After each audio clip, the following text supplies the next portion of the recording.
Dans les années 60, il était inimaginable, souvenez-vous, de voir une jeune mariée revêtir autre chose qu'une robe blanche. Pourtant, le sexe symbole de l'époque, Brigitte Bardot, sort de l'église au bras du comédien Jacques Charrier dans une robe imprimée de carreaux roses et blancs. La mode Vichy est lancée, elle se propage dans le monde entier et elle dure encore. Nous allons voir aujourd'hui comment tout a commencé avec Jérôme Doumingue. Bonjour Jérôme, dites-moi, il paraît que le carreau Vichy, il est même pas né à Vichy, c'est vrai ? C'est vrai, vous avez quasiment tout dit, Alain, mais ça, la réponse, on va vous la réserver pour d'ici quelques minutes. On va vous faire quand même patienter pour vous donner une vraie réponse. Pour en revenir à Brigitte Bardot, regardez, elle est là ce matin avec nous, ici, immortalisée sur cette affiche publicitaire qui, dans les années 60, début des années 60, eh bien, faisait un petit peu la promotion de la ville de Vichy. On avait associé donc l'hippodrome, les courses hippiques à Vichy, l'Allier et surtout la robe Vichy que portait, vous l'avez dit, Brigitte Bardot en 1959. C'était son second mariage. La mariée ne voulait pas être en blanc. Voilà, son esprit était déjà bien rebelle à cette époque-là. Donc c'est pourquoi elle avait choisi un motif et surtout une robe forme bergère. C'est robe bergère de Jacques Esterel, puisque c'est lui qui avait fabriqué cette robe, pour la petite anecdote. On se retrouve ici tels des éléphants dans un magasin de porcelaine. C'est le cas de dire, regardez, on est entouré de plein d'objets qui déclinent sous toutes ces formes. C'est imprimé, imposé par la technique des tissages de l'époque, des machines à tisser de l'époque. On va en reparler avec Sandrine Brochard qui nous accueille chez elle dans sa boutique. Ça fait 6 mois que vous avez ce commerce. Pour la simple et bonne raison, c'est que vous êtes aperçu ici qu'à Vichy, il n'y avait rien qui était dédié au carreau, c'est ça, Sandrine? Tout à fait. En fait, les hasards de la vie m'ont fait venir à Vichy pour un week-end. Et puis, j'étais persuadée, mais alors vraiment persuadée, que j'allais en trouver partout. Pour moi, Vichy, c'était vraiment associé au carreau, bien plus qu'à la pastille ou bien plus qu'à l'eau. Et puis finalement, à l'époque, je cherchais une idée de création d'entreprise. Et lorsque j'ai lié les deux, j'ai vécu un petit peu cette absence de motif Vichy comme une frustration. Je me suis dit, tiens, j'en trouve pas. Donc j'ai lié les deux, j'ai dit, il n'y a pas de motif Vichy, j'ai envie de créer une entreprise, qu'est-ce qu'on pourrait faire? Et puis en tirant ce fil-là, voilà, je me suis dit, pourquoi ne pas vendre du Vichy à Vichy? Et c'est vrai que c'est un paradoxe. Alors du coup, il se décline, je l'ai dit, sous toutes ses formes. Il n'y a pas un produit qui n'est pas sous-imprimé du carreau. Voilà, alors en fait, ce que Vichy. je propose à la vente, ce sont des objets du quotidien, tous porteurs du motif Vichy. Alors le motif Vichy va être décliné en différentes tailles et en différentes couleurs.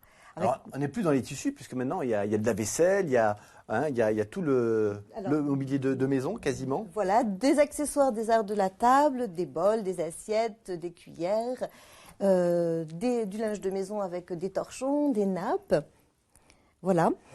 Et alors, vous le dites, votre clientèle, ce sont des gens évidemment qui aiment Vichy, qui aiment surtout le carreau Vichy, et puis des collectionneurs assez inattendus. Alors effectivement, j'ai rencontré notamment un jeune couple qui venait de Lyon.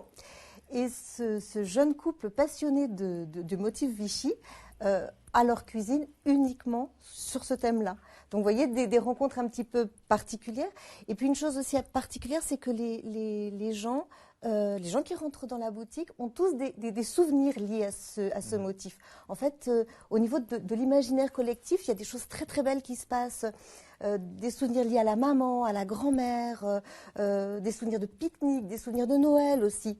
Donc le motif Vichy, il est très évocateur et il est très évocateur de beaux souvenirs. Alors il est partout, il est dans les mémoires et puis il est aussi dans l'industrie agroalimentaire. On pense à une certaine marque de confiture célèbre avec ses couvercles. D'ailleurs, je vois que vous vendez les pots, mais alors c'est pas de la marque de confiture, mais on aura tous compris de quoi on parle. Il y a les pots de confiture aussi, il y a une marque de saucisson. Eh ben oui, exactement. Et puis il y a un magasin également qui vendait à l'époque, et je crois que c'est encore le cas aujourd'hui, des vêtements. Alors on peut le citer peut-être, tout le monde connaît, mais c'est Tati évidemment, qui avait fait du carreau Vichy l'emblème de cette marque-là. Vous voyez, Alain, on est ici entouré de carreaux de Vichy, il est partout. Dans cette petite boutique à laquelle je vous invite si vous êtes de passage ici à Vichy. Oui.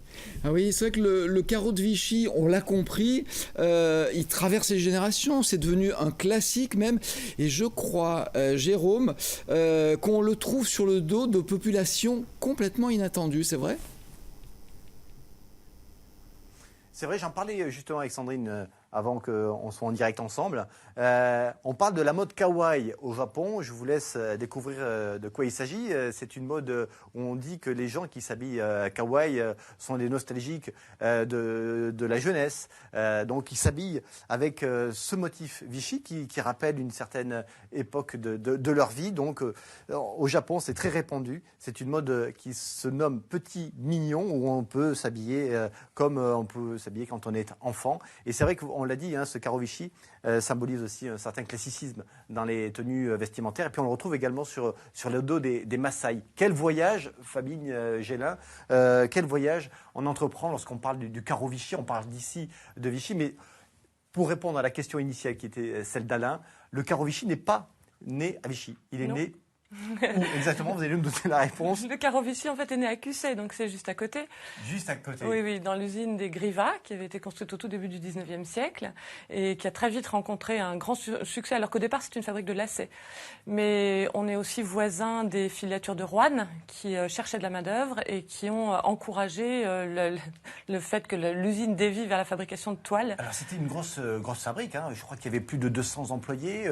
Très grosse fabrique. Déjà, à sa création, il y a 50 métiers à tisser. C'est énorme. Alors, métier à tisser, vous disiez, on fabrique des lacets dans un premier temps, puis après, ce sont des tabliers. Des tabliers, c'est une toile de ménage en fait qu'on fabrique au départ. Et c'est pas une toile de coton pur, elle est mélangée avec du chanvre et du lin pour être plus solide, pour se laver très facilement. Donc c'est vraiment la toile de la ménagère, c'est pas du tout une toile comme aujourd'hui un petit peu chic. Et au départ, il y a que des rayures, il n'y a pas de carreaux. Le motif au départ, oui, parce qu'en fait c'est imposé par la technique. C'est les tout premiers tissus où avec les fils tissés et non plus en imprimé, on fabrique un motif grâce à ces croisements de fils. Donc au démarrage c'est la rayure et puis apparemment ce serait, on aurait les gens de Roanne, en fait, auraient demandé à des Rouennais, des gens de Rouen, de venir travailler à Cussey pour fabriquer la toile à carreaux. Alors, à cette époque-là, lorsque ce carreau se fabrique au Griva, encore une fois, à Cussey, comment il s'appelle ce motif? On l'appelle la toile des Griva ou le Griva. Alors, qui a donné le nom de carreau de Vichy au carreau de Vichy? Très probablement, en fait, cette usine des Griva est devenue un lieu d'excursion pour les curistes. Les curistes ont leur soin le matin à Vichy. Ils sont très occupés le matin, mais tout l'après-midi est libre et il y a dans les guides de curistes tout un tas d'idées d'excursion et notamment l'excursion au Griva où non seulement il y a un lieu très pittoresque parce que c'est quand même ce qui alimente les moulins, c'est le Sichon qui est une rivière assez vive. Et puis il y a technologiquement, c'est à la pointe, donc on vient visiter l'usine.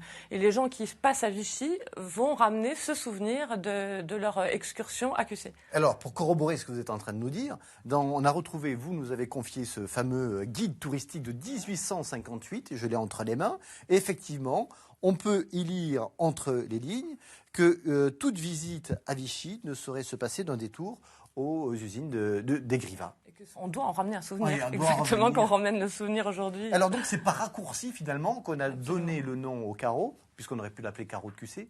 Ouais. Mais finalement, comme tout le monde disait qu'on venait de Vichy, beaucoup plus connu que celui de Cussey. On l'a associé à la ville. Voilà. C'est incroyable cette histoire, elle est très belle. Hein. Ouais, et ça aussi, ça vous anime, ça vous passionne tous les jours, vous? Ah oui, parce que ça engendre de très belles rencontres. Et puis des gens qui sont enclins à se confier, à des confidences liées à la maman, liées à la grand-mère. Je ne sais pas pourquoi, mais ce motif-là, il invite au dialogue. Il invite à la convivialité, au dialogue, au partage. Alors pourquoi maintenant, je ne sais pas. Je ne pourrais pas vous l'expliquer scientifiquement. Je ne sais pas pourquoi, mais réellement, il invite au partage. Alors est-ce qu'on sait si encore en France, ou dans les environs de Vichy, se produit encore le carreau de Vichy, le motif? À ma connaissance, non. Il faudrait s'interroger effectivement sur la région de Roanne. Est-ce qu'il y a encore des filatures qui produisent ce motif? Mais à ma connaissance, non. La dernière était à Vichy. L'usine des Griva a brûlé en 1867. Donc il ne reste plus grand-chose. Il ne reste plus rien au Griva. Par contre, des ateliers ont continué à produire au 19e et encore au début du 20e. Et un de ces tisserands a eu l'idée de s'installer à Vichy, au plus près justement des curistes qui ramenaient des souvenirs. Donc dans le vieux Vichy, il y avait encore un atelier jusqu'aux années, jusqu'à la Deuxième Guerre mondiale à peu près. Mesdames, merci. Belle aventure humaine qui est la vôtre et commerciale. Peut-être une idée de cadeau. Regardez Alain, à offrir à votre maman ce joli petit tablier. Ah bah écoutez, si vous le dites, elle va me le demander parce qu'elle regarde l'émission, même si elle est au fin fond du Var. Merci beaucoup, merci à vos invités. Vous auriez pu mettre une chemise avec des carreaux de Vichy quand même, Jérôme. Voilà, merci beaucoup.